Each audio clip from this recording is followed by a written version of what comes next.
I'll stop swearing. But I don't. Hang on. You're still.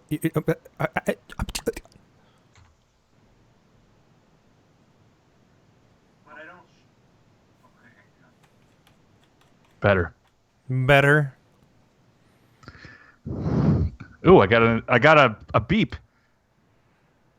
I can't figure out how to get this thing out of like viewer mode. Why is everyone coughing? I'm not coughing. I'll mute. It's me. It's the winter. How do I turn off the? Oh crap! Now I turn like the mini player on. What the deuce? Yeah, like so. I don't know. It had to be about 10 years ago. There was a Joust 2 for sale in Wisconsin for $300. I remember seeing it and saying to Chris Rhodes, "Hey, I should get that Joust 2," and him saying, "Nah, it's a terrible game. Don't even bother." Oh man. And what's wrong with you? Well, 10 years ago. I mean, 10 years ago, there was like, you could hop on Craigslist and like find games. Right. I can't get the chat. God dang it. Are you trying to get the YouTube chat to pop out? Well, I just want to see it like I used to. Now I see mother trucker. Is your video in theater mode? That's what happened to you last time. Yeah, but I never figured out how to get out of it. Okay, so there's a lot. There's like a little. Hold on, let me just go to any video. In the bottom right of the video. Oh, now it's full screen. Now I can't see anything. No, you picked the wrong one. Not the very last one. Mm-hmm. Hit escape. That'll set you back. Default view. There you go. Yeah. Mr. Peabody's in the chat. So we have one listener tonight? That'd be hilarious. Bring me back. Back to the old days. There are 6 now watching. All right. We started streaming 116 seconds ago. That actually means there's only 2 people, I think. I'll keep you updated. Well, I'm definitely one of them. Or 3 people. Oh, now somebody just quit. Damn it! Rage quit. This show sucks.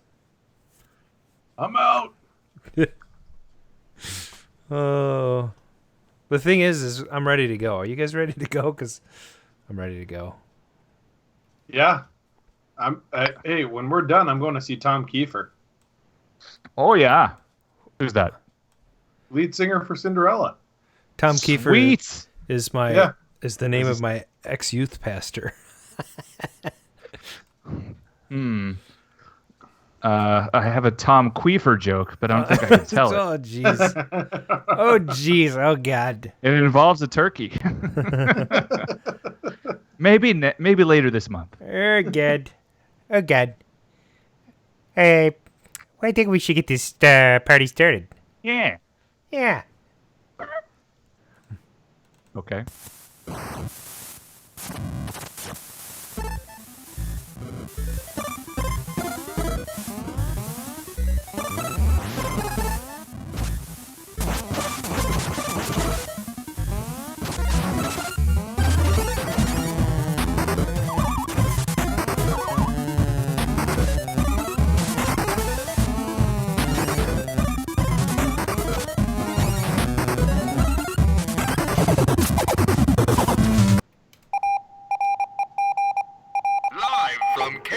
Studios in Minneapolis, Minnesota, this is Arcade Radio.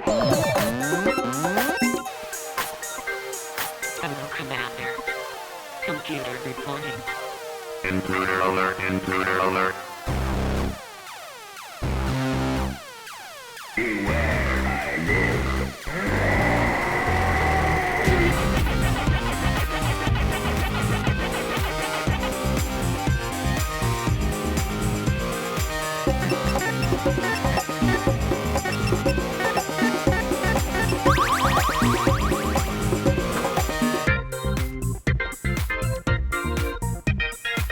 A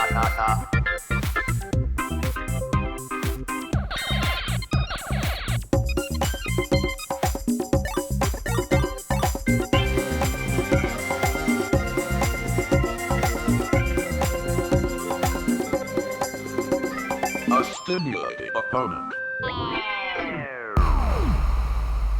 Welcome to Season 4, Episode 2 of the Arcade Radio Podcast. Today is Friday, November 1st, 2019, and the time is now approximately 7:19 p.m. Central.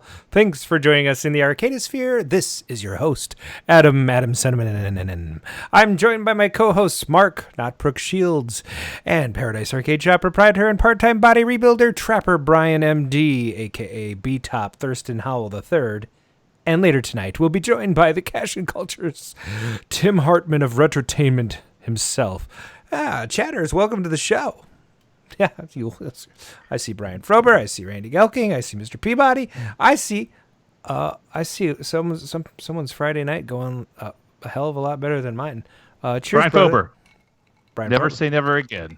Cheers. That's the answer. Cheers. Tonight I'm drinking the Eureka Heights Mini Boss, a direct ripoff of that Cartoon Network show that I can't think of the name of with the hamburger meat. Aqua Teen Hunger Force. Yes, they keep changing the name, but I think it's always still Aqua Teen Hunger Force. Yes. I love that show. It's such a good show. Classics. Oh, we have one listener in bed. Well, such is life. Such is life. And I'm using my Grinkfest cup holders.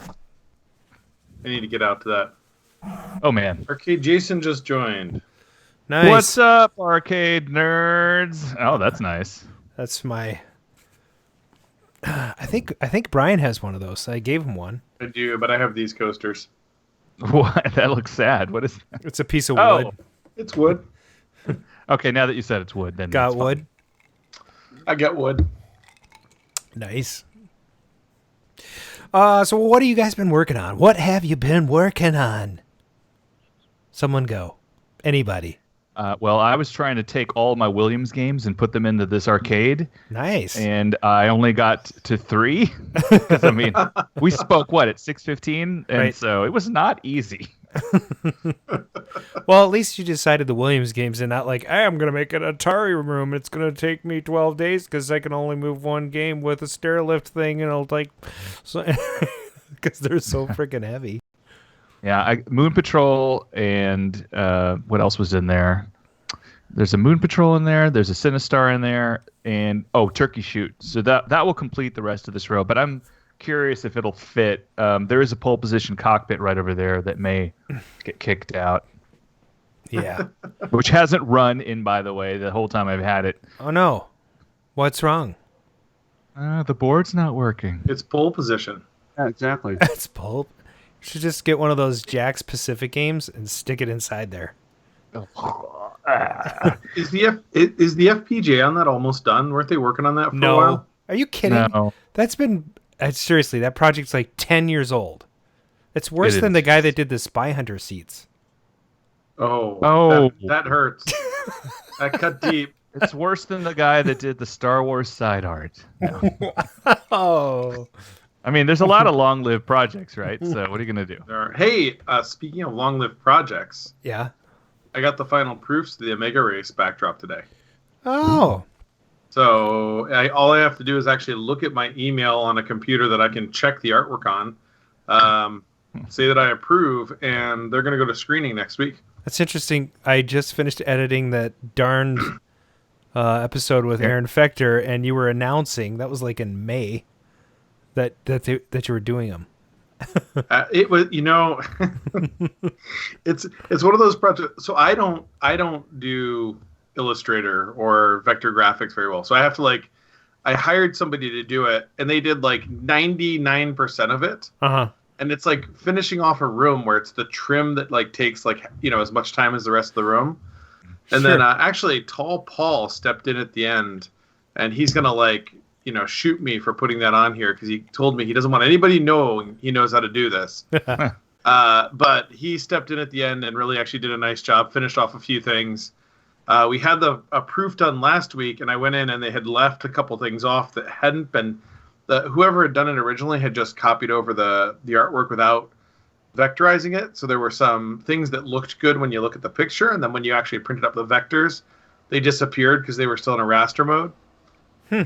So we fixed that stuff, and it looks great now. So I'm kind of excited. Should be good. Cool.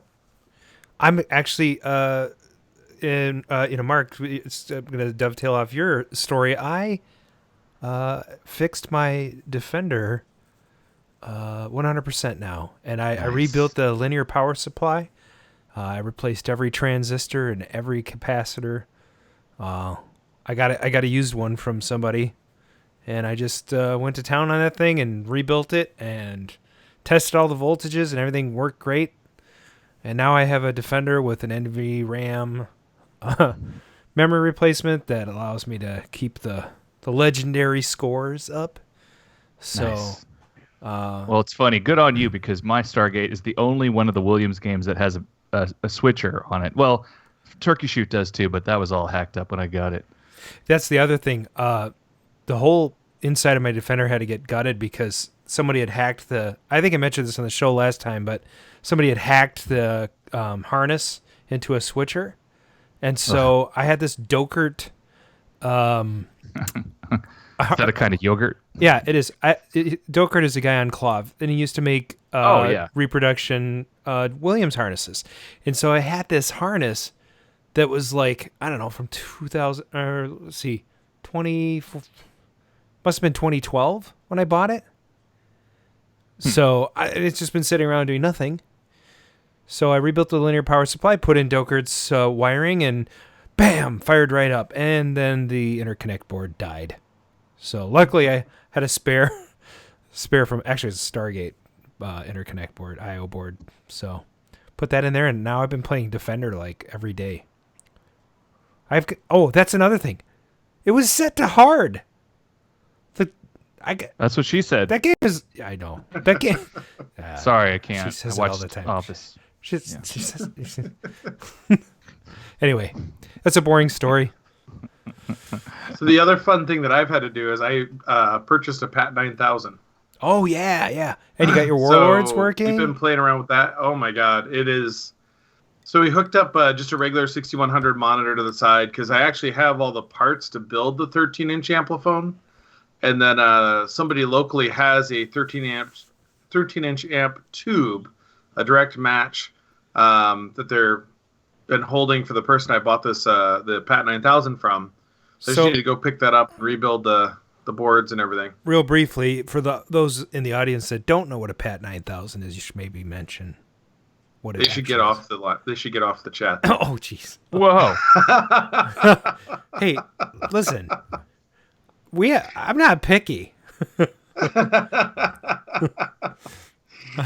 So the PAT 9000 is an arcade test station that Atari released that allowed you to actually plug in almost all the Atari boards. It doesn't really do any logic testing. It just makes it very easy to connect the board, test all the functions on it, go into the diagnostic mode. So, like today, we were working on an Asteroids Deluxe for Chris Cornello, who is at the concert that I'm going to later. And we were able to we didn't have an Asteroids Deluxe cabinet around. We were able to plug it in, put the programming plug on, flip it on, mess around with it, put it in diagnostic mode, and we got it going. Excellent. Does it have two kinds of monitors? How does it does. It's got a raster and a vector monitor. Sweet. And so what's kind of fun is there's these things called programming plugs. This is the crazy part about it. These plugs that plug into the front of it tell it what game you have, and most of the Atari games have that 40-pin connector. And so that's awesome. So Jason's like watching porn or something in the background and thought the noise that he was hearing thought it was us. So anyways, the Atari games have these 40-pin connectors, and these programming plugs actually allow you it tells it what game you have connected, whether it's raster or vector, and then routes it appropriately. And you can have two boards connected at once, so you can actually power up two games. And if you have a raster and a vector connected at the same time, it'll actually show both games on each screen, so you can watch the raster and the vector at the same time. Whoa. Excellent. So it's pretty neat. And I mean, even the black and whites.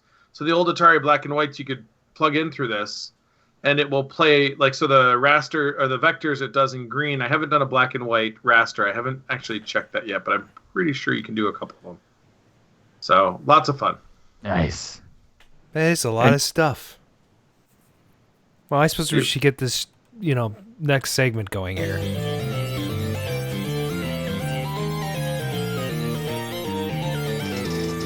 Good evening. The Arcade News, arcades, pinball, industry alumni, arcade openings, collecting, celebrities, world record holders, operators, coin-op, conventions, new products and gadgets, gamers. The Arcade News. I'm Brian McLeod. I'm Adam Stevens. We interrupt. There's been a late development. And now, the Arcade News with Brian McLeod. Is that What? Oh, is that still not Brian? Is that still not Brian in that intro? It's Brian. Is it for real? No. Sounds like I'm Brian McLeod. I'm sorry, Brian. Go ahead. That was an abrupt cut there. Welcome to the Arcade News. We have a few interesting stories tonight. One of them is from The Verge. This is about GIFs and Giphy. So the app that has allowed you to send ridiculous pictures of cats and other things to your friends to fit your emotion at the time has actually expanded out and is adding an arcade effect to essentially to GIFs. So what they've done is they've made this app that allows you to build an arcade game. They've got a number of different platforms, like a Space Invaders platform, a Centipede style platform, a Breakout style platform, and then you choose the platform, and then you go on and add in the graphics to fit that platform. So you can pick whatever graphics you want, and you can assemble your custom arcade game and send it to a friend. The idea is that this would allow some kind of people to have a lot of fun, share different interesting games. One of them they call it instead of Flappy Bird, they have Floppy Bard, Blast'ems, beat 'em ups, and other things. So, kind of an interesting little idea there. Yeah. Sweet. I think I need to reload my news page. I'm not seeing the same thing. You haven't seen that? What's next? Well, in other news, this is an amazing step forward in technology. I mean, here we are, and you've got first world problems when it's a news article that you cannot listen to a podcast while playing an arcade game on an iPhone. Oh God, I've had that problem so many times.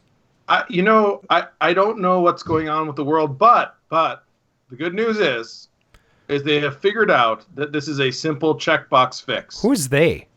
Well, so the developers, evidently there's like, when you develop an app for the iPhone, there's a box that says, do I want my app to take over all the sound for this phone, or do I want to let the user actually choose their own experience? But you have to actually select letting the user choose their experience. It by default says the app takes over the phone. Right. And so this has been fixed, and people are rejoicing. I heard there's a parade in New York or something about this. Am I on a different news page? I do not see any of this. What article are you looking at? Yeah. I'm looking at it. I mean, scroll down, right? It's at line 9, dude. Oh, from Vice. Vice.com. Okay. Vice. And finally. Yes. The big news of the night. Okay. The news that our soon to join us guest will be talking more about is that Haunted Halloween 86, which was originally released in 2016 on a cartridge for the NES, is now available on the Nintendo Switch. The launch was last night, which is part of the reason why we're on tonight, because they had a big launch party and there was lots of celebrating going on. Plus Halloween. So, what? Plus Halloween. And Halloween. Well, it's Halloween. It's like their Christmas. Oh, yeah. Yeah, well, exactly. Plus, we know people that go to do Halloween stuff and have kids. Yeah. Well, and I wasn't arguing with having it off. How was your Halloween, by the way? Mine? Yeah. It was a good one. The dad tax was heavy this year. Oh. I have a salted nut roll. Dang. I didn't do much. I did go to see Jay and Silent Bob reboot on the day before Halloween, and I got hugs from Kevin Smith and Jason Mewes. Last night? It was 2 days ago, but yes. Jesus. It's so good. My life is terrible. You know what? I think they wanted to hug my wife because she came in first, and then they were like, well, I guess we'll hug the husband too. So that happened. Nice. Yeah. And that's it for the news. That's the arcade news. That was it. Back in '82, I used to be able to throw a pigskin a quarter mile. Back to the cave with Time Runner. Why are things so heavy in the future? Is there a problem with the Earth's gravitational pull? Yes, Doctor Who. What's going on at the arcade? Let's talk about this. So back in '86, you could throw a quarter in a coin slot and play some games. I guess I should say '82 because what we're about to do is play a recording of an ABC News Channel 7 LA news segment covering the video game industry. And again, we'll play a few of these over the next coming weeks, and then we'll comment on them afterwards. So, Adam? Video games are the latest craze to sweep the country and most of the world, too. Millions of people are addicted to hours of gazing at electronic images on game screens in arcades and in their own homes. What makes video games so popular? Well, we search for an answer as we begin a special series on Video Fever, games people play. It is a cacophony of sounds from a symphony of electronics. If you're filling your time capsules these days, don't forget a bit of Frogger, or Mousetrap, or Grand Champion, or Pac-Man, or Ms. Pac-Man. They are video games. They are as American, well, as international as war. We've got that too. In 1981, Americans popped in between $5 and $9 billion worth of quarters and tokens into the slots of arcade video games. Pac-Man alone digested $200 million for its manufacturer, Bally Corporation's Midway. No human could begin to compute how many Pac-Man dots were gobbled up, how many little children and adults spent their free time at the joystick of a video game control. One study estimates that we spent 75,000 man-years doing this. Don't despair those numbers. Before video games, there were other attractions. Here's a sound to remember. The quiet ride of the silver ball, the ding of the bells as it hit the bumpers. There's a lot of us who remember pinball machines like these and pool tables like these, people my age and a little bit older. I spent a lot of time during the summer playing a pinball machine like this.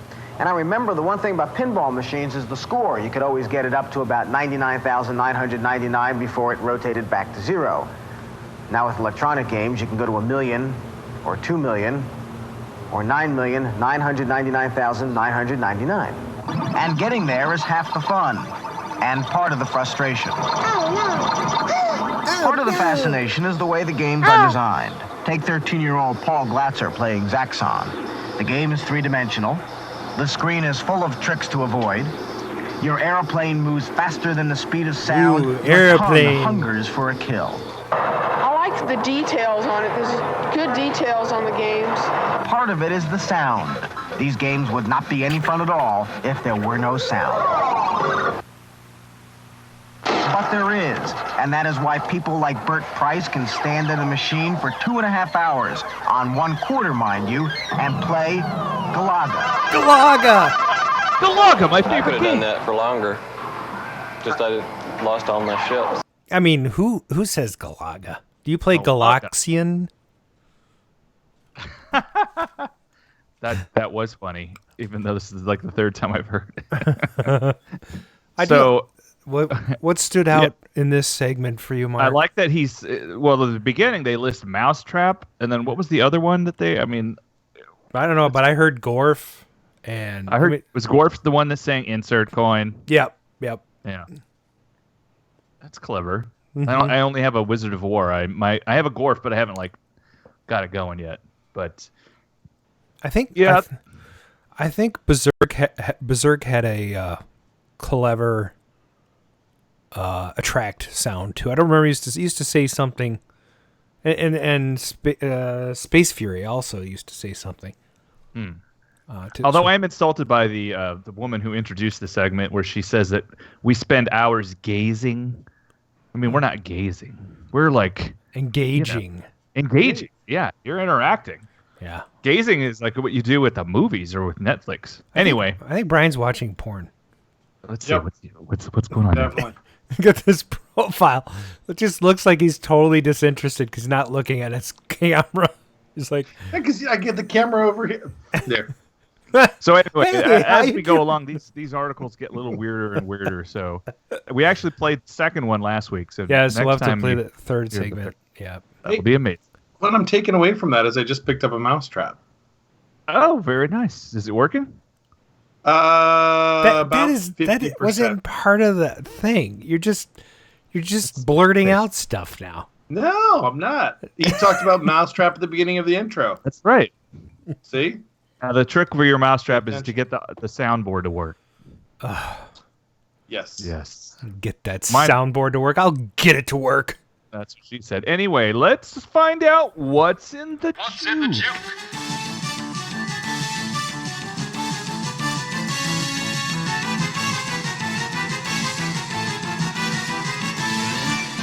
Okay.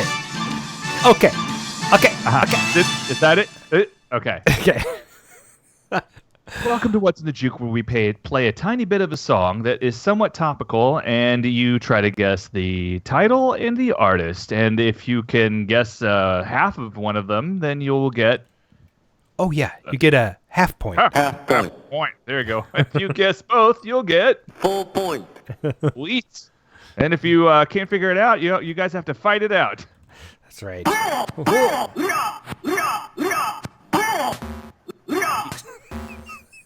cracks me up. I don't know why that cracks me up so much.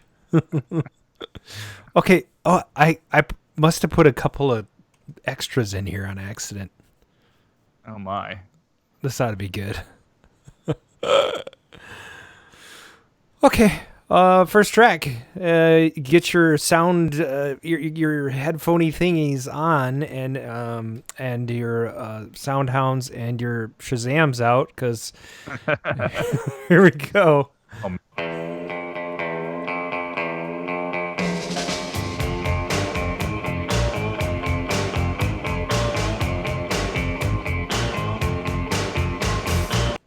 I think we should do the prepare to qualify clip before we start.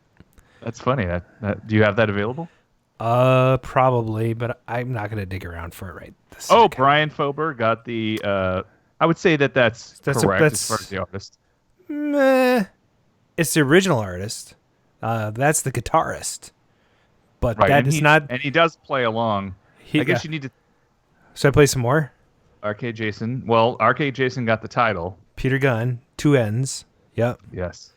Yep. Peter Gunn and Dwayne Eddy. I think we got... That's probably close enough. But let's just say it is Art of Noise featuring Dwayne Eddy. So yes, we got a half point for Brian Fober and a half point for Arcade Jason. Is that right? Yes. Next track. Kick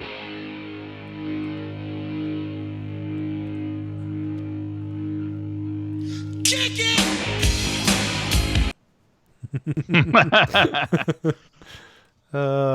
Such a good song. And how Mr. Peabody is in. Mr. Peabody. All right. Half point. That's like one word. One word. You got a little bit more. That's closer. I'm gonna have to give it to Mr. Frober. Yes. Half point.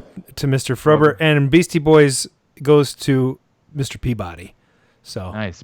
Brian in first place. Nice. All right, this one may be a little harder.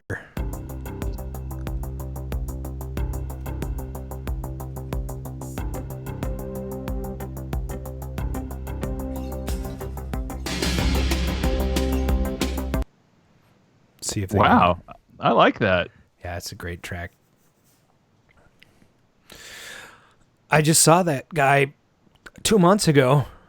Lucky. It was so good. It was so good.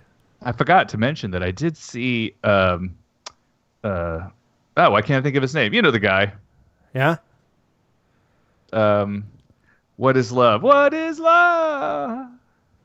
What is love? Oh, Howard Jones. Howard Jones, yes. What is love? No, yeah, yeah. Oh, Mr. Peabody got the artist. Billy Idol. That's correct. And we'll play a little more. told you that I love you. If I didn't, darling, you said I'm so sorry. I did not say. It's not Hadaway. No. What is love? Baby, don't hurt me. That's Hadaway. I think we're going to have to punt on this one.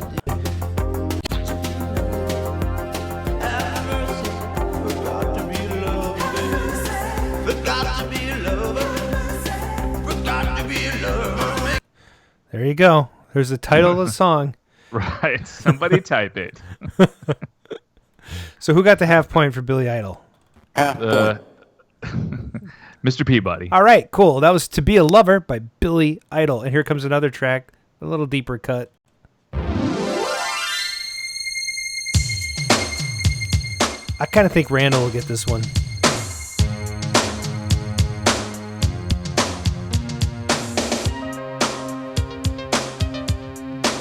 It's a classic. I love that song. I'll go to the middle for the next little clip. Oh, Brian. Rumors, Brian Frober. And who is the artiste? These wicked women, ooh, they just persist. Maybe you think it's cute, but girl, I'm not impressed. I tell you one time only with my business, please don't mess. Well, he's got part of the name correct. Brian Frober's on it tonight. Half point. He's like the new Casey. Yeah, the new Casey is ahead of everybody. The new Kelsey. Kelsey, right. Oh, man, we haven't insulted him in so long. Well, I only give him a half point because it's Timex Social Club. I mean, he got a third of it. Really, he's like at 0.25 maybe or something. It's like 0.3. Yeah. 0.3. All right, fine. We'll just let that go. Okay. This one, I don't know if I was going to play this one or not. Oh, Brian said Timex Social Club. I'm going to give it to him. Boom. Okay. I'll play this. I'm going to play this one anyway. Some of these are deeper cuts. I was kind of expecting Kelsey to be around. Oh, I love this song.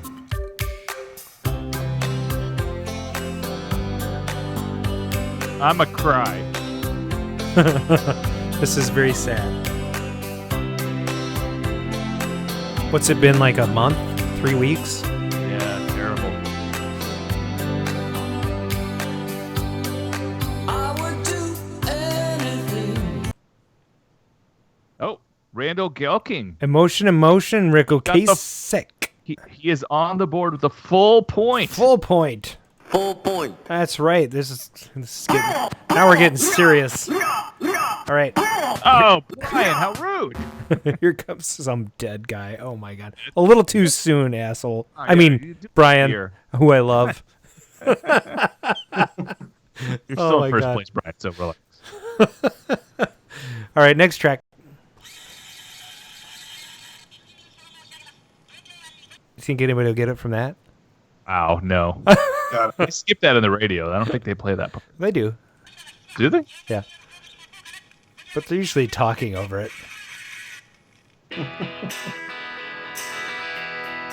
Unlike us, we don't talk over music.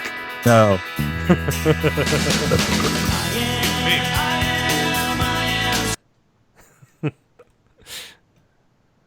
Mexican radio. Man, That's actually totally a good guess. That was a good guess. I know. Yeah. It has a similar thing at the beginning. Yeah. Oh. REM, Brian Yes, Frober. Brian. Man, he's quick on the dial today. And that is I Am Superman. Brian Frober pulls it out for a full point. Damn. All right, 3 next track. points. The next one, one I have to play kind of a little bit further down in the song because otherwise nobody will hear it. Okay, here comes your next clue.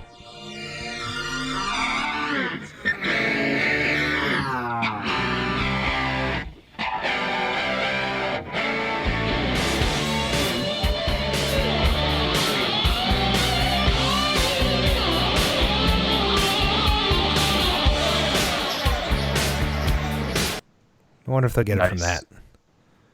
That's so Queen. good. Yes, Brian Frober on top of it again. He's killing it. He is killing it. This is you know. Wow. It's the Brian Fober show. It is the Brian Fober show. One Vision is correct. Amazing. Mr. P. Wow.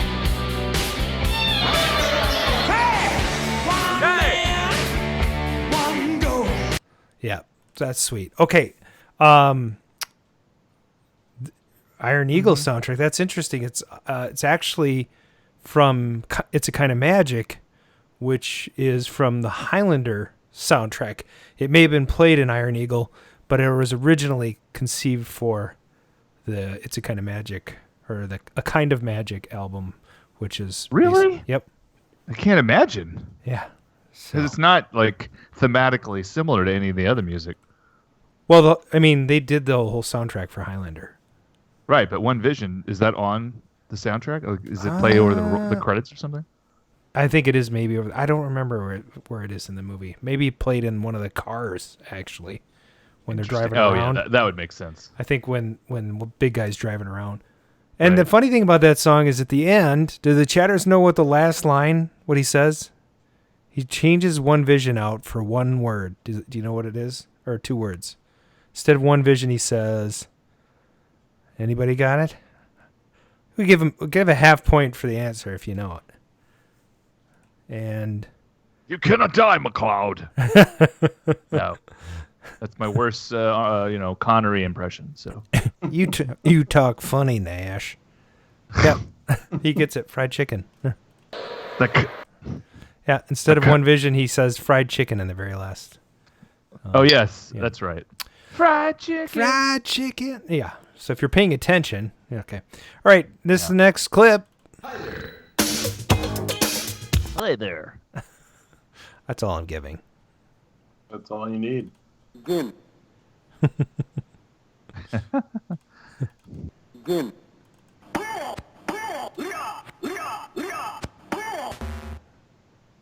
Big time. Randall Gelking. Oh, Randall, yes. Nice. Hi there. I'm on my way, I'm making... Peter Gabriel. That is correct. That's right. Randall pulling into second place. Nice. That was a Full point. good job. All right. Okay, here comes your next clip.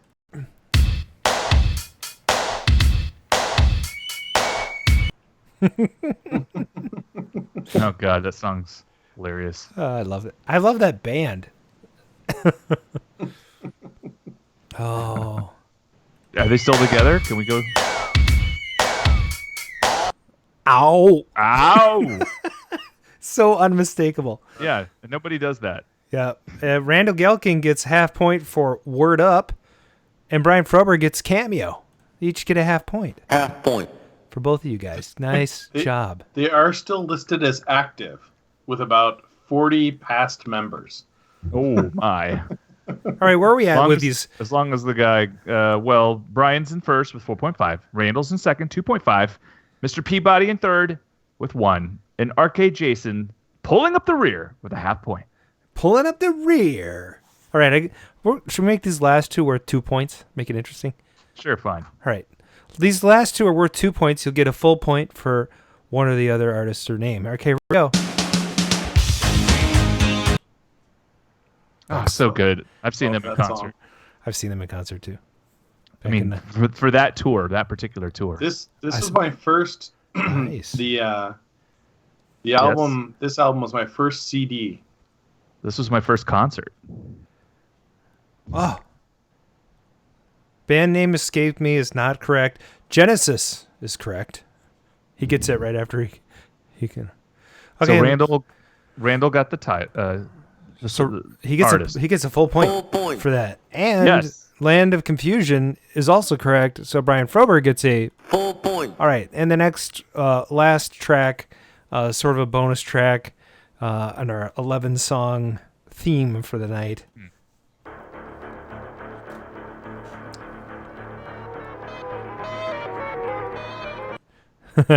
Man, I've never heard that. Really? Oh, yeah. This is so good. I bet somebody knows it. I bet you, what do you want to bet somebody gets it from that? Probably. I don't know. Okay. Is that a deep cut? That is, relatively. I'll play another clip here. It's not like your little drummer boy. Oh. Nope. No, but that's a good one. You remind me of the babe. Babe with the power. Oh. Okay, so I have heard that song. This is a great track. Crazy movie. Wow, I have a crappy connection. That's not the name of the song, but good guess. Divide Bowie. Okay, Mr. Peabody. I'm just waiting for somebody to say Us by some dead guy again. That was the movie, but the song's title. Right. Power voodoo. You do what? Remind me of the babe. I saw my baby crying waters, babe could cry. What could I do? And there's got to be other listeners that are like, I know what it is, and I'm not going to type it in because I don't want to be part of the chat. Voodoo, you do. The song is. Who got the half point for David Bowie? Was it Mr. Frober? Mr. Peabody. Mr. Peabody. That's 4 points. All right. Well, that finishes it up for tonight. That was Magic Dance by David Bowie. Dance, Magic Dance.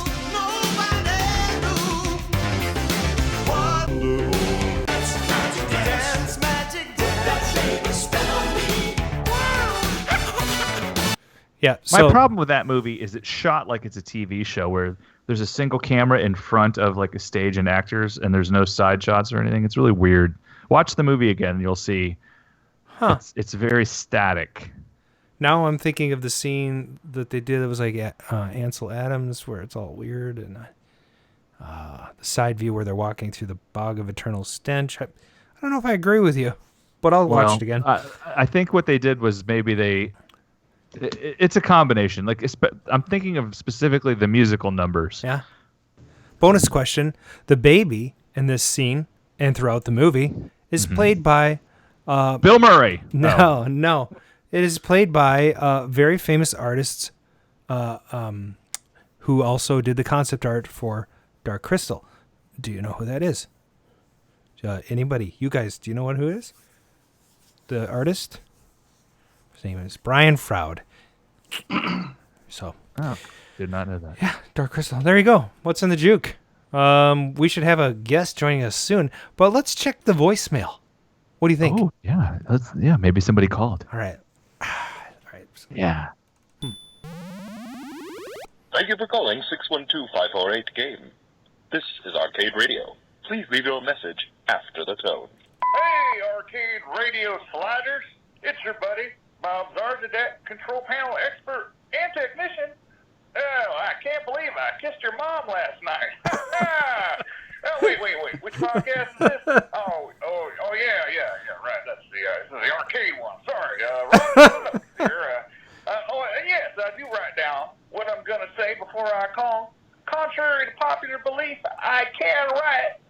Yeah, I learned that like last year online course. Totally worth it. So here it is. Okay, I'm calling to give a shout out to the Retrotainment crew. I mean, what an honor to meet the Retrotainment crew. It's awesome. I did not know myself that you could make taint mints. I thought that taint was totally non-functional, right? And doing it in a retro style, I mean, bravo, gentlemen, bravo. I mean, I'd clap right now if my hands weren't unavailable. Well, it looks like I'm running out of time for this call. They only let me make calls that last like 2 minutes or less here. So when I get out, I'm sure is he I'll in leave jail? Something longer. That's what she said. Oh, anyway, don't show me the door. I'll find my way out. Zarzanek. Wow, that was a long one. Well, yeah. It was a long one. It was like a whole minute.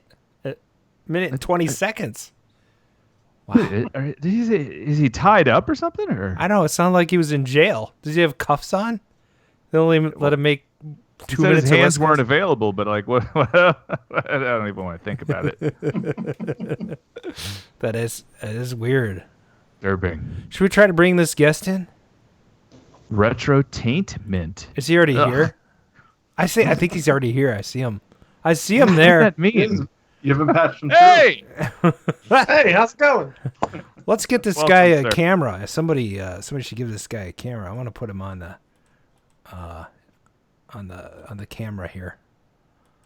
Oh, this is Adam pulling your video over into the YouTube adjustments. There he is. He's I speaking see him out loud. now. He's actually with us.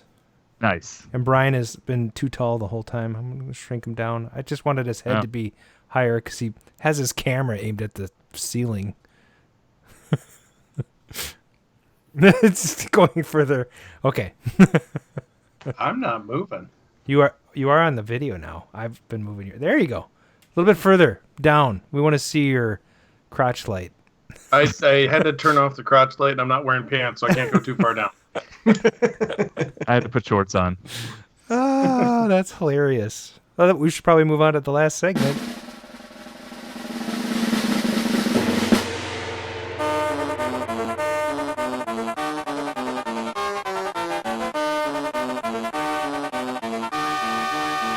So, ladies and gentlemen, please welcome to the show, Mr. Tim Hartman of Retrotainment. Welcome.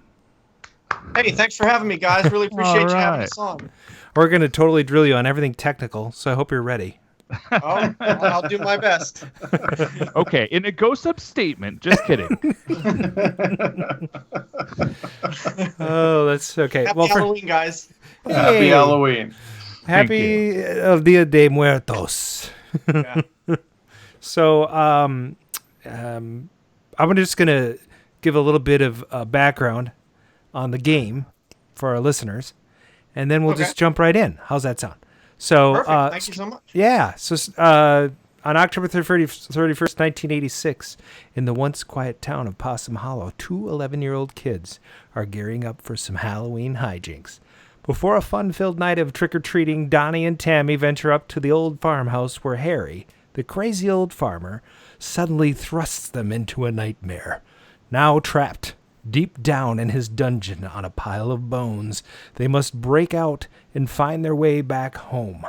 They will face hordes of heinous haunts, monstrous bosses, and environmental hazards as they make their way through various landscapes of Possum Hollow and fight to save their town from the curse that plagues it. The game features Donnie and Tammy, two adorable little bit kickers, with a stern lesson for anyone who tries to ruin Halloween. 7 levels of beautiful pixelated environments, tag team technology allowing you to swap characters, a killer combat system unlike anything from the era with upgradable power moves, combos, and momentum-based physics that feel entirely modern, coded entirely in 6502 assembly language down in our 8-bit laboratories. Sizzling Chiptune soundtrack.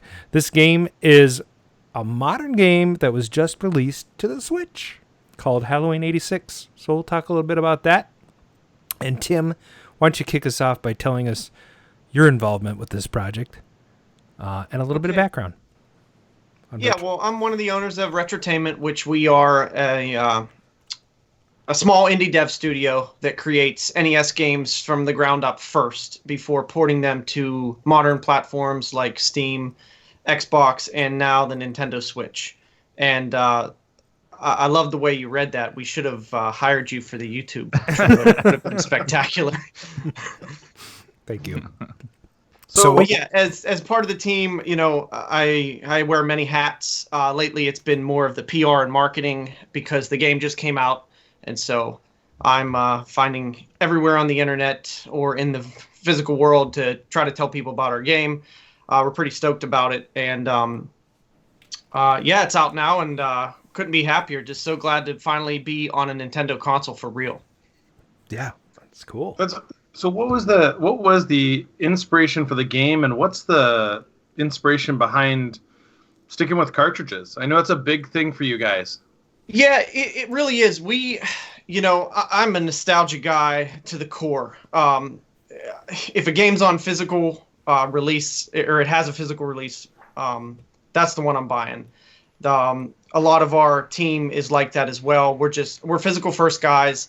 We love the cartridge. We grew up playing games, playing the Nintendo. I actually started on the Atari and then went to the Sega Master System, and then was able to have friends in the neighborhood that had a Nintendo. So I got my first taste in the mid 80s when it came out early on. And, the inspiration for Haunted Halloween 86 is growing up in the 80s in suburbia and, trick-or-treating at night and the toys that we had as kids, whether they were Remco monsters or, Kenner superpowers, just the colors and the toys and the culture that was part of Halloween back then. Even something like the Ben Cooper costumes that were so important to me. That's where the inspirations for all this came from. And there's also a road right near where Greg and I, my dev partner, where we grew up. It's called Possum Hollow Road. And it's a really creepy-ass road that when we were kids, it was one of those roads, like, you didn't go there at night, kind of creeped you out. And still to this day, it's just a creepy place. So those were sort of the inspirations for the town of Possum Hollow and the game itself. Awesome. So my question is that, so you mentioned your dev partner, but how large is that team at Retrotainment, and did it start out that way? Who does what? Well, it started out with Greg and I first, as a two-man team, and we realized, okay, we can make a game, we can do this, but we cannot do it efficiently. It was just going to take a long time, which it should. To make an old NES game, there's no tools for it, so it's just built from the ground up. So we started to look around, and we got Thomas Cipollone, and he's our chiptunes musician, and Zachary Curl, who's our lead visual artist, and then we recruited Damien, who is our programmer, who is a super genius in my opinion.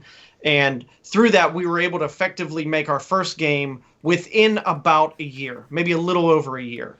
And that was which game? That was Haunted Halloween 85. Actually, the first game in the series. Yes, exactly. Yes. Product placement is perfect. On a lovely... I love that cartridge. Green cartridge. Yes. So transparency, come on. All the things I love. Yeah, it's pretty rad. We also do gray for the purists out there. So me personally, I only buy gray carts if I can. So I'm the oddball out though, because everybody loved the colored carts as soon as we started doing them. Yeah, it's unique. Everybody does it now though. So like everybody who does a new cartridge has a colored cartridge because you can. But back in the day they were gray, so I can see the allure of the gray cartridge. Sort of. Yeah, to me, it's being able to do that and have something that you had as a kid, but something you produced or helped create here in the modern day. It's 8-bit legit in that same format. It's 8-bit legit. Yeah, that's our tag we use because here's one of the biggest things that we battle as a company. We make 8-bit legit games, and I know it sounds kind of corny, but we went to Steam and people compared us, it's a retro style game, but it's not quite polished. And this, they were talking about 1985, the first game we did. Sure. But it's a Nintendo game. And that's the biggest thing. That's one of the biggest hurdles that I have getting across to people is that this isn't a retro style game. This is a legit retro game. So that's where I came up with 8-bit legit because to me, it tells the truth. 8-bit you quit. Well, something like that. Right. So, Kickstarter. You started the first one with Kickstarter or both? No, the first one was built and financed by Greg and I. And we really had no idea we could finish the game. Our goal was for Halloween of 2015 to release at the Portland Retro Gaming Expo, which we pulled it off. We took 30 cartridges with us to the first show, and we sold out. And we thought, okay, this is pretty cool. And by the time the team got home, we were receiving more orders online. So I'm scrambling to make cartridges and label cartridges and order more supplies because we weren't exactly sure how it was all going to go down. Our primary goal was just to make a game and release it on cartridge for ourselves and maybe sell a few to help recoup costs. We didn't really understand where it was headed. Could I interject something here real quick? That was the gist of it. I want to interject something here real quick because I saw 85 a few years back at MGC. So I don't know how long after Portland Expo that was. But you were there a few years ago. And I played the game and I thought, well, and there's a lot of homebrew games for the NES, and there are some that are decent and there are some that are really awful. And then there's a game like Halloween 85, which frankly kind of, for me, legitimized homebrew, because it was actual, like, I could play this game. Like, I would see myself wanting to sit down and complete this game. Well, hey, I really appreciate. Thank you. That's an honor to hear that. That's that's why we do this stuff, because we are homebrew fans, and I'm a fan of what you called the bad games. I'm a fan of the mid-range games and the good games. Yeah. I like them all. I have friends that do, small projects to large projects, and in fact, I work with a lot of people in the homebrew community now, and we wanted to make a game that people wanted to play. And then by people actually wanting to play it and realizing, wow, people are into the characters, people are into this environment and the creepy lore that we created for Possum Hollow, that's when we did go ahead and kickstart the second one, because we felt it would be a good platform to try to reach more people, not only for sales, but to let people know that these games are being made and they're legit games. They're not just a joke. And luckily, it's been moving forward ever since. Yeah, I don't know about you guys, or I don't know about you two, but sounds like you have a pretty good NES collection. And me? Yeah. Oh, it's okay. I mean, it's not amazing. I buy a lot. I probably buy more homebrews than I buy regular games. Yeah, I think that's true. There's an allure with that, because even the cruddy ones are fun to play, or at least to see what somebody accomplished, right? And absolutely. Yeah, and having been a part of that involvement with building a game, you can appreciate the time and effort that goes into it.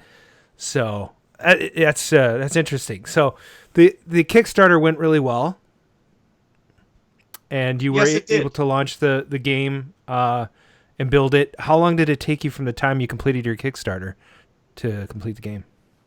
We cite it as about a year, maybe a little over, because we started to build some early assets that were actually thrown out, like some of my animations, Greg animations. They didn't make the cut. We were making it for the Kickstarter to let people know, hey, this is where we're going with it. Some of the animations, the combat system, we were really, really focused on showing that there was more game mechanics. Not just an uppercut, not a jump and punch. We wanted the double jump, the downward dash, the forward dash. So that was important to us to diversify the game, to give it a better experience. And I think that's what we were able to do with 86. And from that, we've taken it on to have an onslaught mode, if you guys have checked that out on the Switch, where you can actually try to survive 3 levels of an enemy rush, which actually enables you to hone your combat and practice your combat while you're not in a literal game setting where you're progressing through the game. You're just on one static screen where you're fighting off haunts in a timed exercise. Well, that's interesting. Yeah, I don't have a Switch yet, so I think Brian has one. He'll have to pick it up and try it out. So this is the 86 packaging, right? So yes, sir. Pretty cool. And then again, colored cartridge. So translucent. Yes. Very scary. The pumpkin pale orange. Yeah, I love that. And it does come with a little NES sleeve, just like it would have back in the day, and a full color manual again. So I love the attention to detail. Don't forget about the styrofoam. Yes, and the styrofoam and the bottom. Yep, to hold everything up. It's pretty awesome. And they're plug and play. Actually, it was really interesting to me while I was researching. I saw some people like trying them out in different clones, which I thought was pretty funny, because there's different mappings for different hardware. And of course, it works on the Nintendo Entertainment Systems, because that's what you designed it for. And assumedly, you tested it with that. And yes, and the AVS. Yep. That's the show we use, or that's the console we use at the shows, because of the HDMI out. Our friend Brian from Retro USB actually created that, and built it, and it's spectacular. So that to me is the best system to use right now when you're playing an NES game on a modern TV. So, but yes, all our testing was originally done on the NTSC. That's why we put it out. Right. And that was the platform we wanted it to be played on. The clones and some of these aftermarket systems, they may not work with our mapper, which we understand, but like I said, we made it for the original system. I have one more visual aid here. Okay. This is the AVS. Oh. Oh, look at that beautiful case. Yeah, I've never seen that. Wow. Where'd you get that case? I got it on Amazon. It's made by Condition 1. And you can pluck out your own openings for the case. So I have my AVS. Oh, and you've branded it yourself. I like it. Yeah. Yeah. Just stuck an old Nintendo sticker on the front. But this is an FPGA Nintendo, so for all intents and purposes, it is an actual Nintendo, which is why any Nintendo game will work on it. Yeah, it's a great system. We love it. It's a tank, actually. We've been touring with it for, 4 or 5 years now, and that's the go-to system. We carry always a backup with us on the road, and we never need it because they never fail. Yeah, it's spectacular system. Love it. And it's under $200. In fact, I think he dropped his price recently. I think it's around $180. Yeah, and frankly, it's worth every penny. Yeah, I mean, you're supporting the homebrew community by buying it. Yep. And it's a damn good console. Well, it has a built-in Fourscore. It has Genie support. It has everything, and you can add scan lines, which I like to do because I like it to look retro, So I mean, I can't say enough about the AVS. It's pretty awesome. So I'm glad you guys use it for testing. Oh yeah, definitely. So let's talk audio. The stock NES supports a total of 5 sound channels, 2 of which are pulse channels with 4 pulse width settings. One is a triangle wave generator. Another is a noise generator, often used for percussion. And the 5th one plays a low quality digital sample. Your game appears to use all of them. No, we don't use samples. Oh, you don't? We do not use samples. I thought. No. Oh, it's interesting because I saw a promo video that had some voice in it, and I just assumed there might be some voice in the game. But... No, that probably was just us doing some marketing or having a voiceover. That's pretty funny. But yeah, the noise channel is great for percussion, hands down. We use our Human Thomas, or Thomas Cipollone, is our chip tuner now, and has been since the beginning. He uses Family Tracker, and it's a great system. I mean, it's actually a free program out there that people can play with.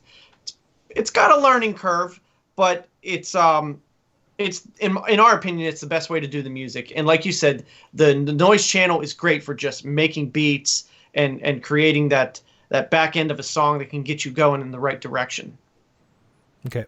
Yeah. The music is amazing. It is quite amazing. And actually, when I think of awesome NES game music, I think of Konami. They're sort of my favorite, right? And I'm thinking of like Contra and Castlevania, Simon's Quest, Twinbee, Goonies, Teenage Mutant Ninja Turtles. Even the first one has incredible music by Konami. They really had better music than probably anyone else at the time. So, and this game has that caliber of music. So if you're thinking about buying it, you should, either on the Switch or on Xbox or Steam. And if you have a NES or an AVS, get the cartridge from their website. Is that on Retrotainment? Can you buy it directly from Retrotainment? Yeah, retrotainmentgames.com has a link on there to the Cash and Culture store, which is where we sell them. Not right now, we have free shipping, so if you buy them, it includes the shipping. And you have a coupon for arcade radio people? I don't technically know, but I guess that's something we can try to work on here. If you want to, in fact, drop a note and let me see if I can send you guys some people that did that, some free Possum Hollow bumper sticker. Oh, sweet. Or some other stuff, some pins, stuff like that we can throw in. That'd be cool. I'd love that. Yeah. I think our chatters would love that. Mark, did you? He's typing feverishly there. I think he. I had a follow-up question to your question about the audio. And when I think of awesome NES game music, I think of Konami. Oh, wait, that's something you asked. I just read that. That's my you that's son my of bit. A bitch. Now we're gonna have to edit that out of the show now. now people are like, dude, this is not spontaneous at all. These guys have a script. It's like it's like they're professionals, only they read each other's lines. I'll admit, so when we do the show, we have like questions that we prepare beforehand, and we put little X's about who wants to say that question. And I put X's on those two audio and questions. I jumped right ahead. And he stole them. So now I don't even know what to do. I guess I could ask about game mechanics. There you go. Yes, and really, because game mechanics really has to do with sort of the quality assurance of, can somebody play the game? Is it easy enough? Like, how do you guys work through all that stuff? Well, for example, when we build levels or when we build obstacles in the levels, since we have an upgradable combat system, you need to be able to, jump far enough to a platform if you don't have the double jump. See, people will lean on the double jump if they have the double jump from the beginning. See, if you start our game on easy, you get all the combat, all the upgradable moves from the beginning.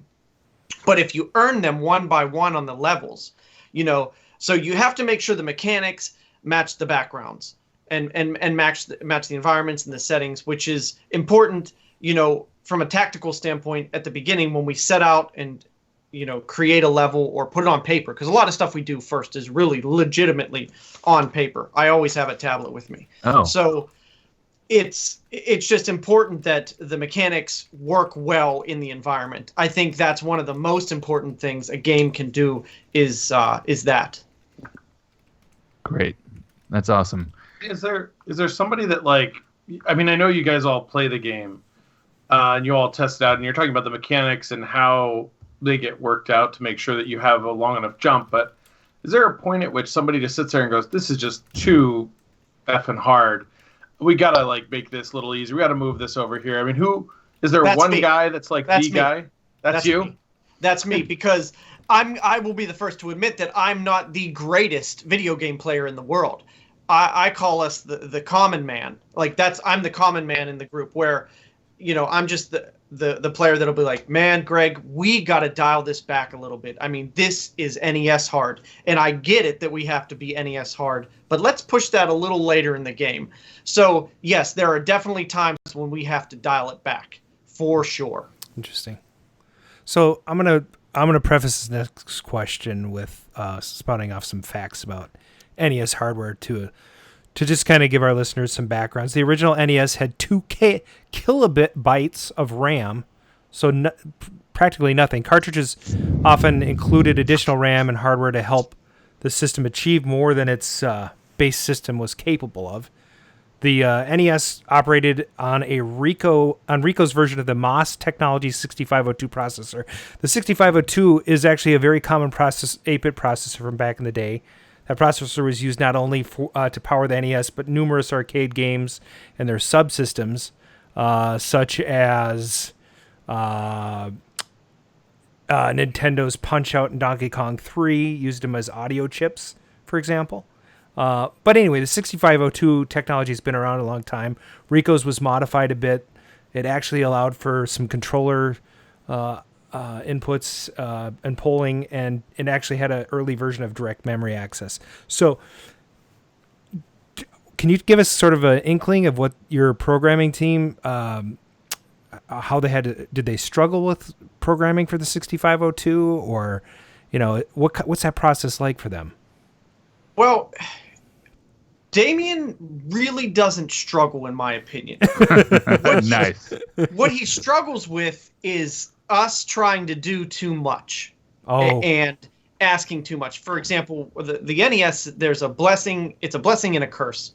It's good that you're constrained to a certain amount of space and you can only do so much. But that's the curse, because you want to do so much more. So we may have tablets and documents full of ideas and information, but we really have to scale it down. Because ideas, whether you're a writer or a filmmaker, you tend to bloat, and then you edit and you bring it down to a semblance of reason. And to answer your question, we capped out at 512K for 86, which is right at our limits. Mm-hmm. We have a little bit of wiggle room, and it's funny because with each game we become more efficient, and even now we could go back to 86.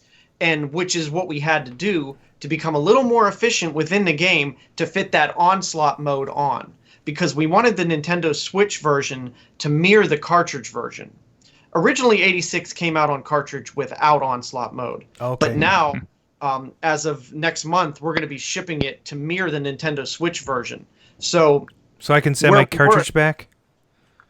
Well, we aren't doing that, but I can get you an Onslaught. The demo is available on Steam for free. Okay. That includes Onslaught mode, so Sweet. everybody would have still access to Onslaught. Although playing Onslaught mode on the Switch has never been better. It's spectacular. Sweet. I love it. I play it every night now. Cool. And it's my own game, and I've played it 1,000 times. But That's great. It's so good on the Nintendo Switch. That's like Mark and Fast Break. Yeah. It's right there. Yeah. So okay. So these limitations, did they lead to any innovations? I'm So, like, sure because- they did. Yeah. I'm thinking back. See, we made this game between 2015 and 2016, so It's a little bit while back. yeah, it's a while back, and innovations. Well, I don't know if it's an innovation per se, but like we were able to get the swappable characters into 86, so you can hit the select button and bring in your tag team partner, whether it's Donnie or Tammy, who is stored off screen while their health remains when you left them, where you left them off at.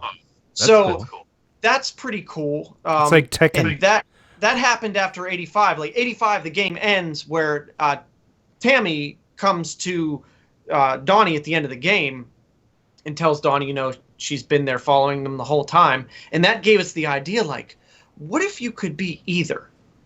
And that also gives us an opportunity to make the game even a little harder because you have two swappable characters at any moment. Yeah.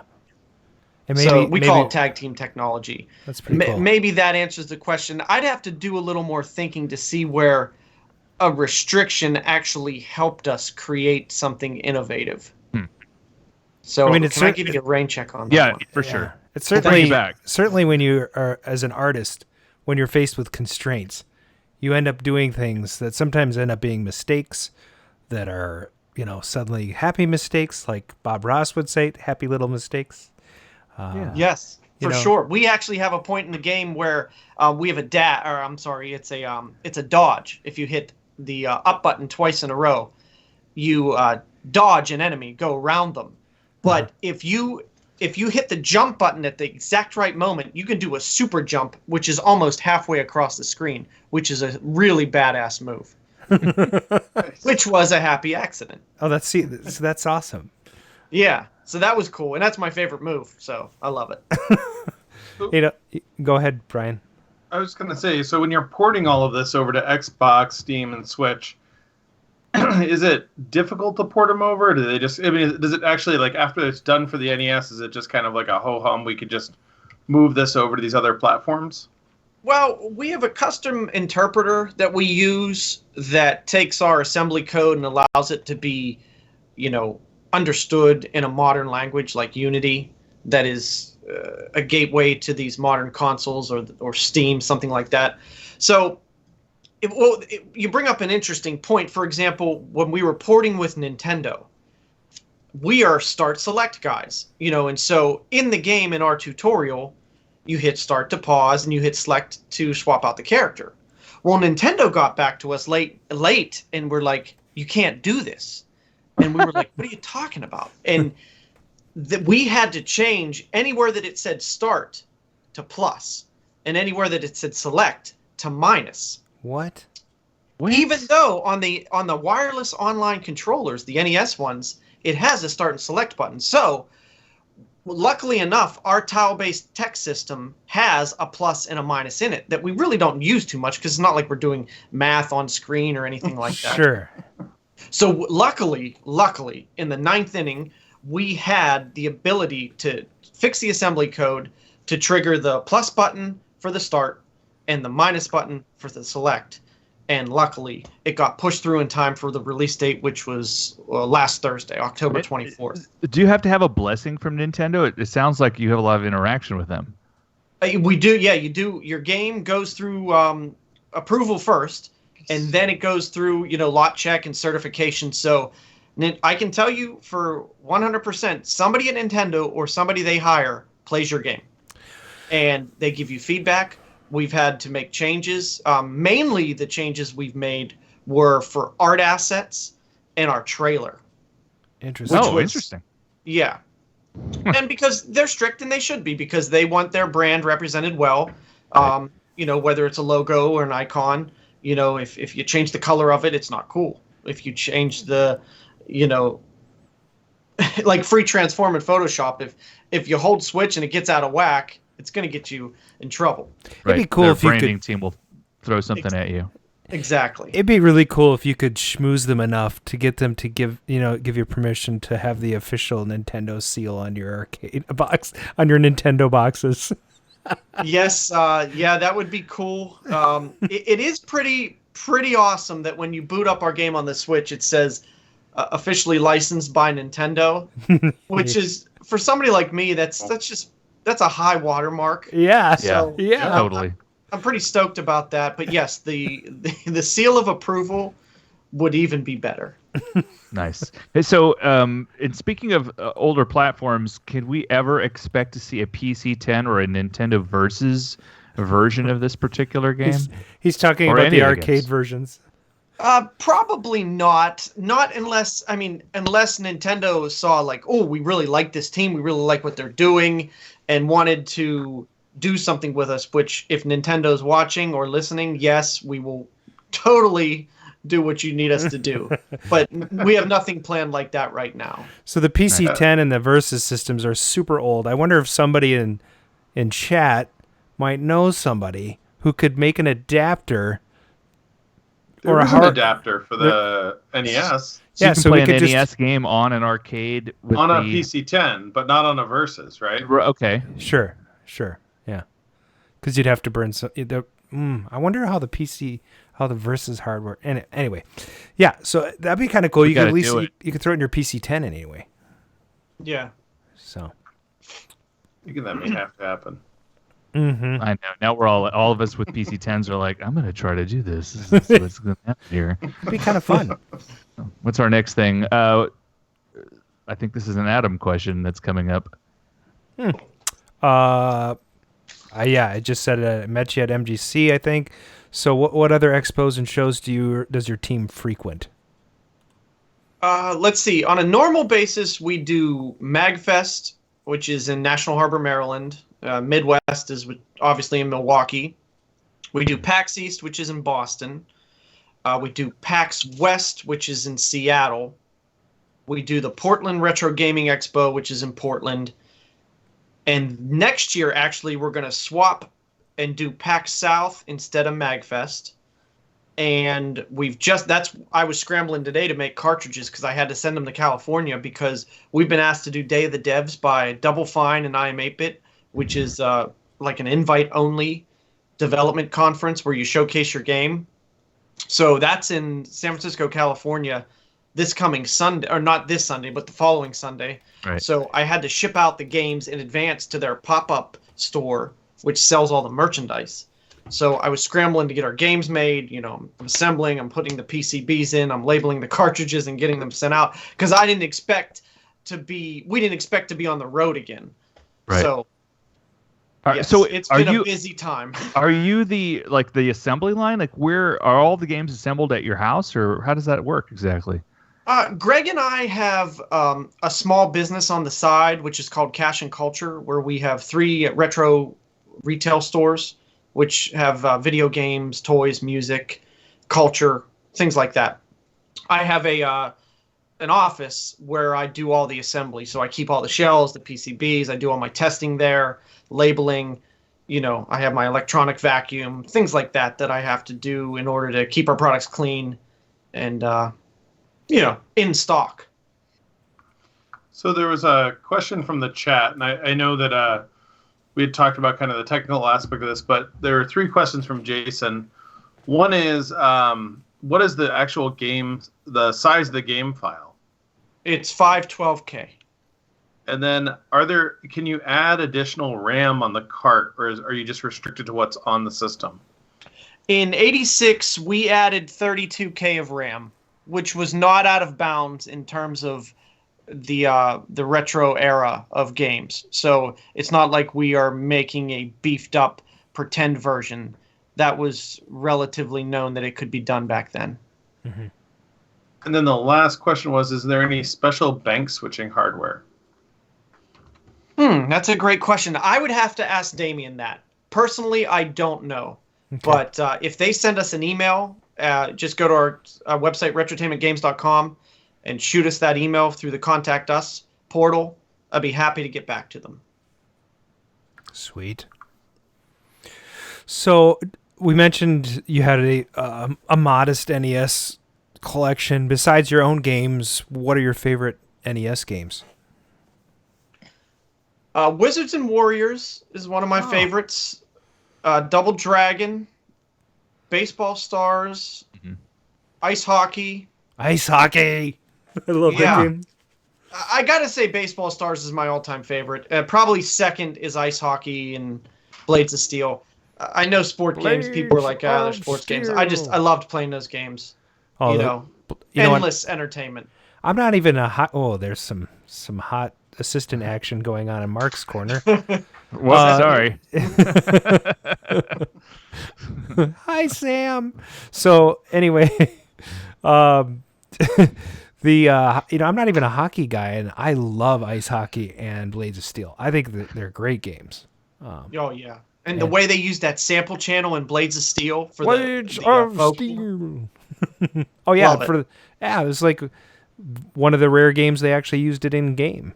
So so it's pretty cool. Nice. One of our chatters mentioned that. So I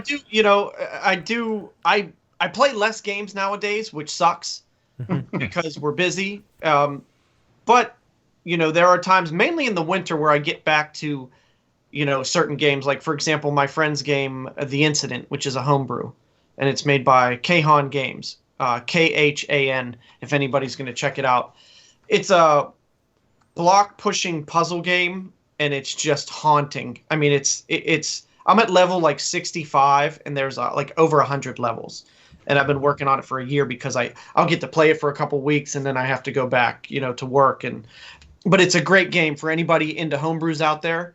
My friends just put out, from Soul Goose Productions, put out Spookatron, which is a twin stick shooter in the vein of Robotron. Sweet. We have some Atari fans out there, which is a badass game. And if you have a modified Virtual Boy controller, it will work with that on the NES. Here's an interesting thing. If you have, let's see, what's this Robotron, and then you had what's the one with the Smash TV, right? Smash TV. Smash TV on the NES allowed you to turn your controllers vertical, and you could have two of your controllers plugged into the console, and then you could use the two D-pads as the fire and move. So that, right. And the cool thing about that is it actually works really, really well, and it feels really natural if you've ever played Robotron. And so, and Smash TV actually, unfortunately, I think was rushed. I think it could have been better. The graphics are okay. It also uses samples in the game, but I think they could have done a lot more, given a little more time. But the game mechanics for that game are brilliant. If your buddy could do that, if he could. Well, yeah, he did that. Oh, okay, cool. So he's using the same. That's how you do it. So if you don't have a modified Virtual Boy controller, you just use both controllers and turn them vertical. Vertical, or you don't have to turn them vertical, but it makes more sense. Yeah. And your directional pads. It's a great game, and it actually the regular edition just came out. Cool. And it's called what?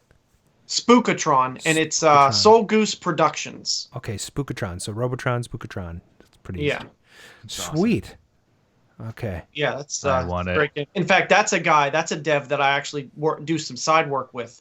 We just did it's called the Convention Quest for the Let's Play Gaming Expo in Texas. It's a small little RPG that him and I did together that was released in a limited run down there for their convention.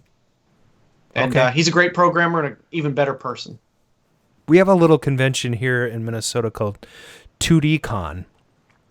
It's I don't know how many thousands of people are there now, like 3? A billion.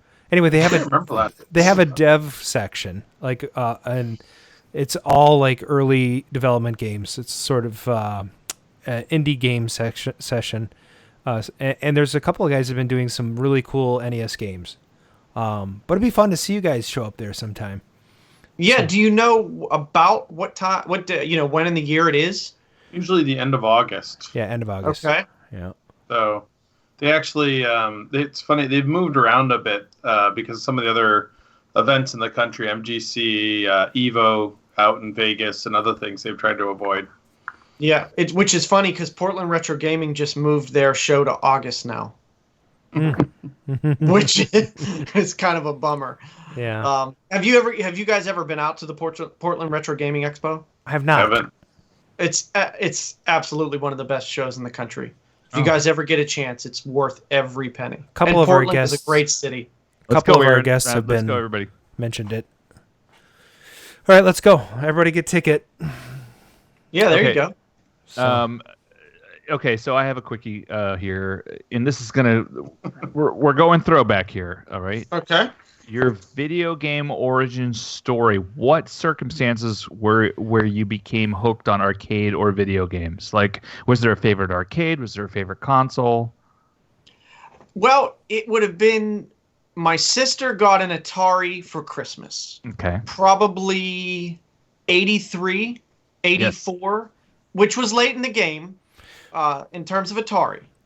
But her and I playing Combat and Demon Attack, and my mom playing Pac-Man. That's when that's probably when I got hooked on games. And I love those memories. I mean, thinking about it, it was a cool time to experience that on our enormous wood grain television, sitting in a black beanbag and a yellow beanbag that I can remember to this day the way it feels. Yeah. It was a great time. Mm-hmm. Great. My beanbag was blue.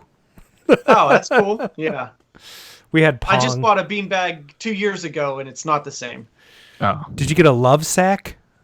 No. It was it's like a big gym or something, but it was black. It doesn't have that same crappy feel, and it doesn't have this. I don't think it has those little mini styrofoam balls in it like the old ones did in the 80s. Yeah. Love those things, man. And then when they break, those things get everywhere. Yeah. And if you have dogs, you do not want it to break. No. Yeah.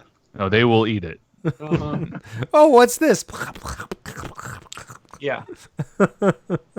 So hey, part of some of the things that we do on this show is we interview people who like Aladdin's Castle managers and things like that. Did you have any favorite arcades back in the day? We had two malls near us that I could get to. So the arcade that I would say that was probably my favorite, I can't even remember the name. But it was at the Green Gate Mall, which is the mall that's actually in our games. That's what we cite in our games. Oh, that's cool. I use a lot of my local history in the game. Like, for example, I grew up on Conway Street, which is one street over. And you're in Pittsburgh? Yeah, in Greensburg, which is 40 minutes outside of Pittsburgh. Sure, okay. So Conway Street is the street I grew up in. That's in Haunted Halloween 85.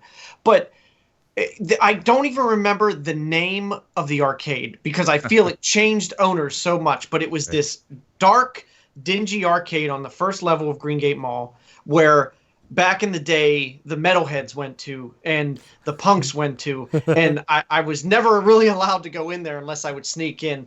And I would have to say, in terms of memories and looking back, that's my favorite arcade. Okay. And there was another arcade, but it wasn't as cool? No, it was upstairs near the food court, real polished, where you could win tickets and get pencils and erasers, which is a great concept. And don't get me wrong, I love that stuff. But there was something about that dark, dingy arcade that I wasn't allowed to go to.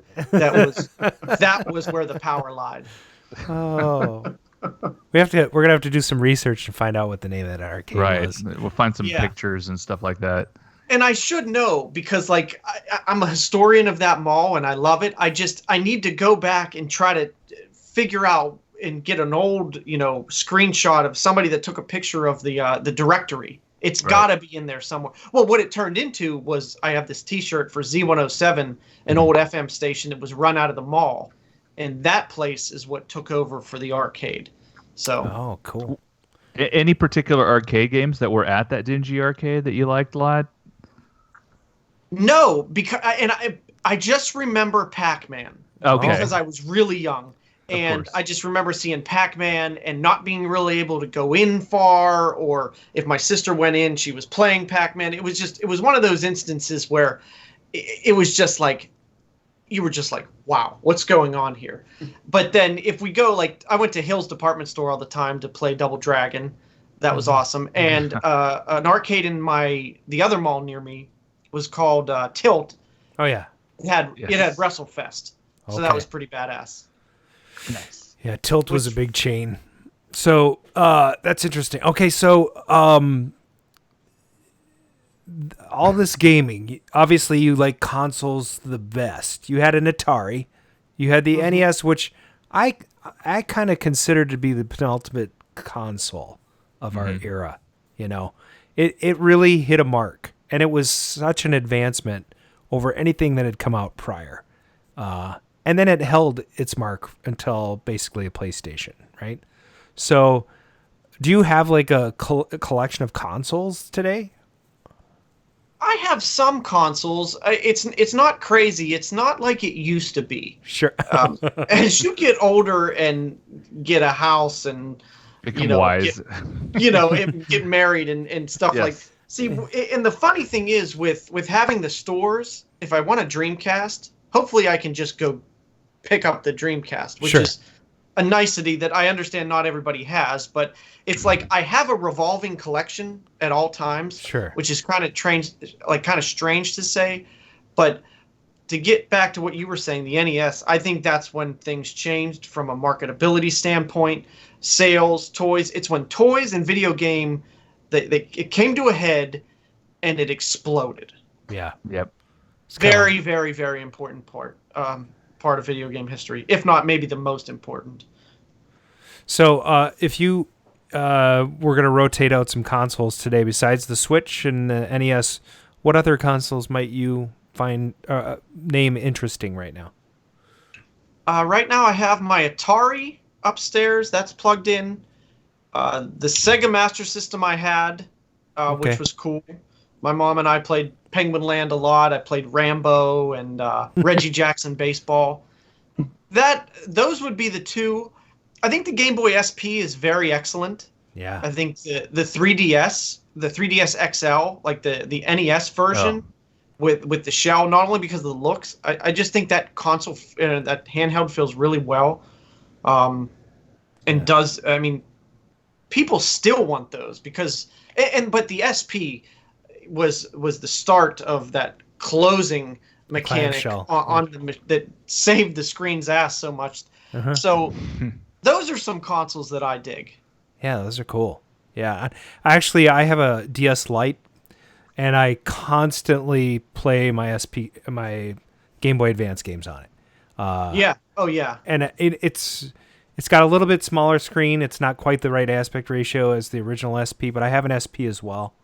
I just find the DS to be a little more comfortable, It's more like an NES controller. Yeah, it's a little bigger too, so it's easier to hold. Yeah. The SP can kind of be tough because of its size. I do have some readers though that I have to use these days.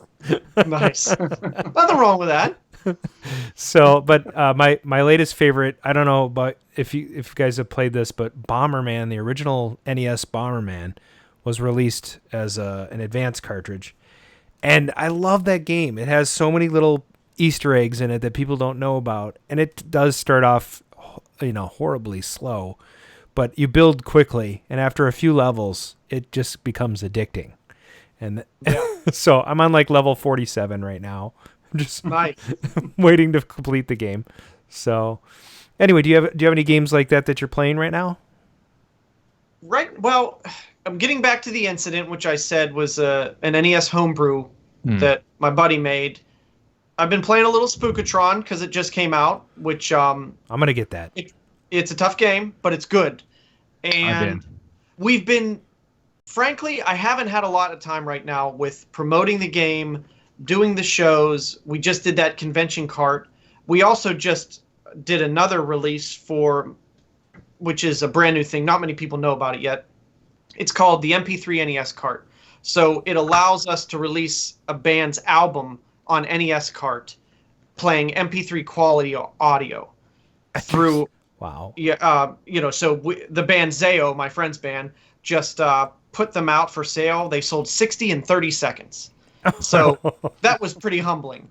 So they're going to do another run of 40 and then cap it at 100. And I'm talking to some other bands and some companies about doing it because I think it's a pretty cool thing. Me personally, when I was playing in rock and roll bands, I always wanted to release our album on an NES cartridge. I don't know why. I just wanted to do it.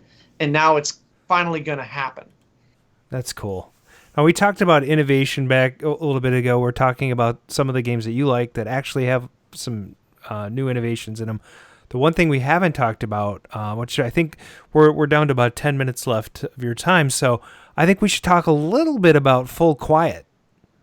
Okay. Because it's been kickstarted. Thankfully, we had over 500 backers. I'm extremely thankful and humbled by the following that it got. It's definitely a different game than Haunted.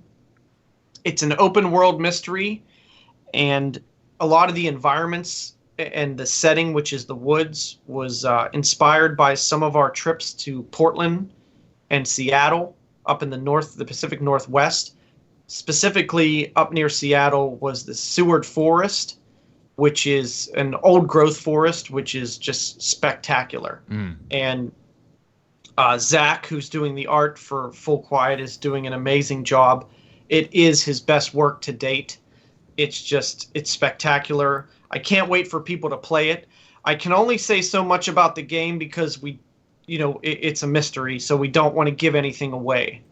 I will say the game mechanics were incredibly unusual. So there was a demo at MGC that was playable, and you needed a little bit of instruction because it's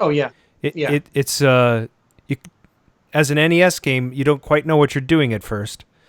So having you guys around giving a little bit of instruction was really nice.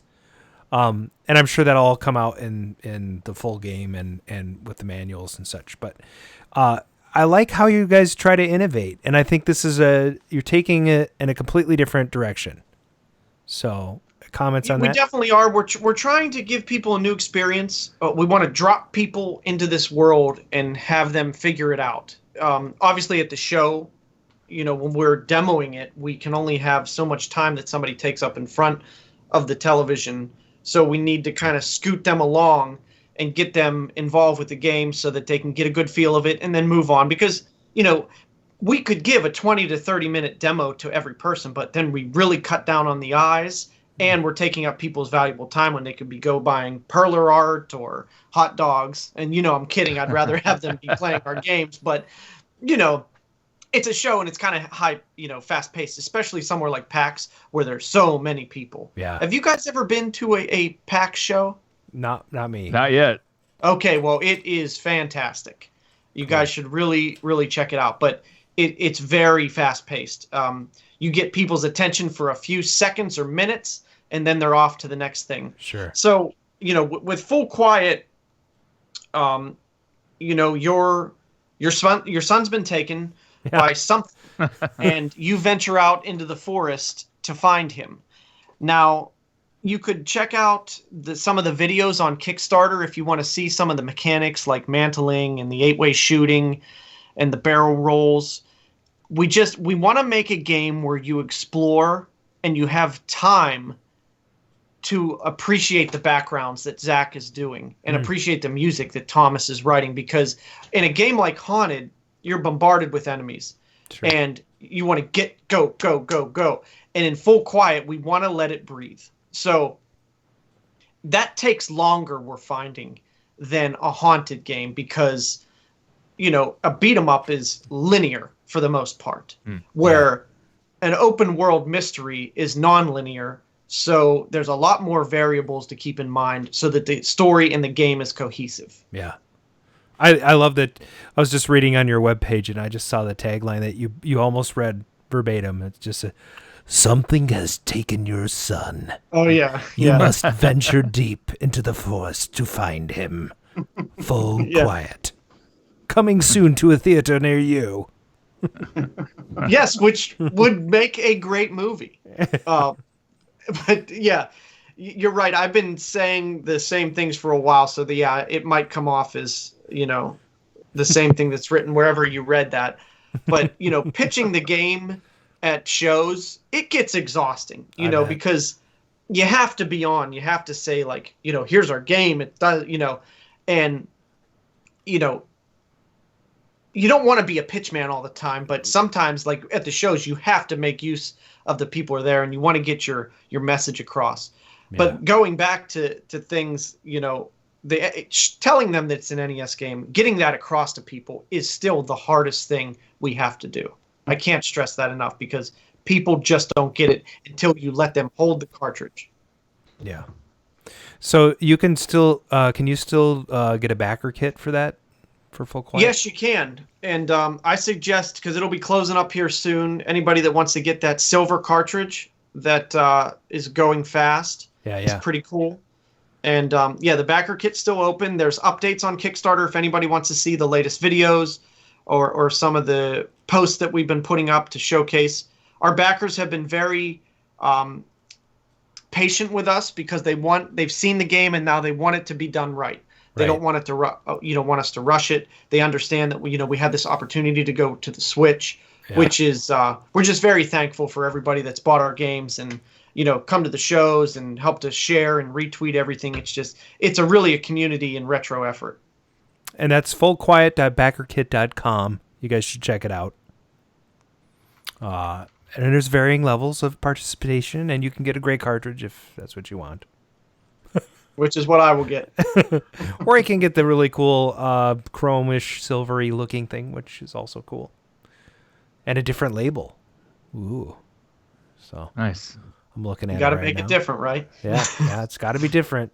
Well, because you got to collect them all. Then you can't just get that one. You got to get the other one.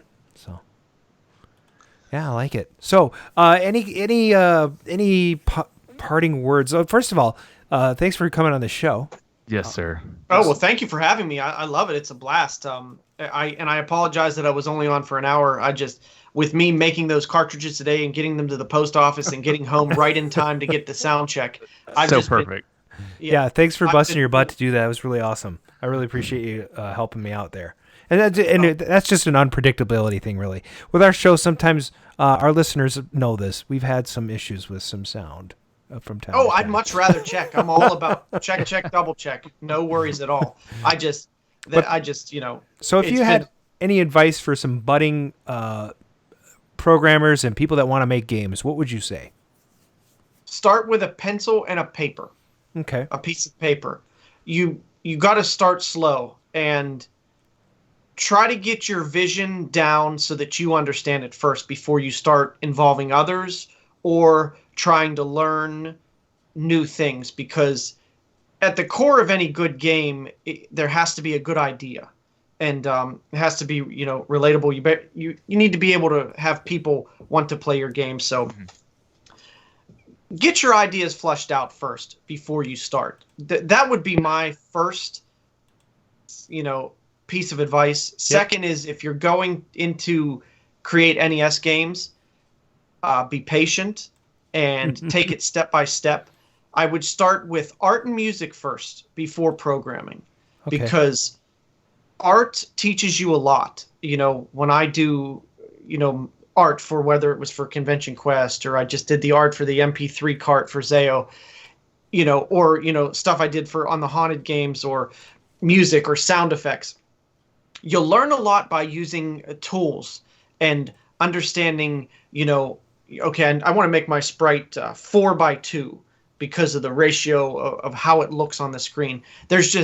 I would start small first. Start with your ideas and then move through art and music before you go further. That would just be my advice. That's good advice. I think that's good advice for anyone. It's like you storyboard before you shoot. So, Exactly, yeah. So that's pretty cool. I like that idea. And there are people that I've met that just start programming and they do everything. They do the art, they do the music, and they're visionaries like that. But if it's your first time up to bat, I would be cautious and slow at first. Yeah. Well, stick with us after we go off the air, and we'll just say a formal goodbye to you. Otherwise, I think we're going to close out the show for now. Again, thanks for being on with us. This is Tim Hartman, Retrotainment. Check out their website. Go get the backer kit for that the new Quiet Game, and check out Halloween 85 and 86. I think that's going to wrap it up for tonight. What do you guys think? Thank you, guys. All right. Like us at Facebook at Arcade Radio, or check us out at semi-regular updated blog at arcaderadio.com. That's RCADERADIO.com. Call and leave comments if you're not named Bob Zarzadek and on the game line, which is 612-548-GAME or 612-548-4263 if you don't understand the English alphabet. Subscribe to our YouTube channel and click on the notification bell so you know when we're streaming live. You can also subscribe to our podcast on Anchor FM, iTunes, Google Music Player, wherever podcasts are played. That's going to be it for now. From the Arcade Radio team, we hope you had a great time, and we'll see you on the next episode. Signing out. Happy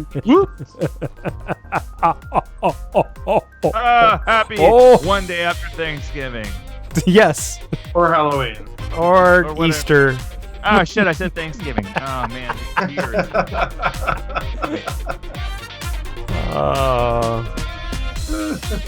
Fix this in post. I think that's great. I'm leaving it. I mean, it's November. We'll have Thanksgiving sooner or later. Wow. All right. Oh, hello?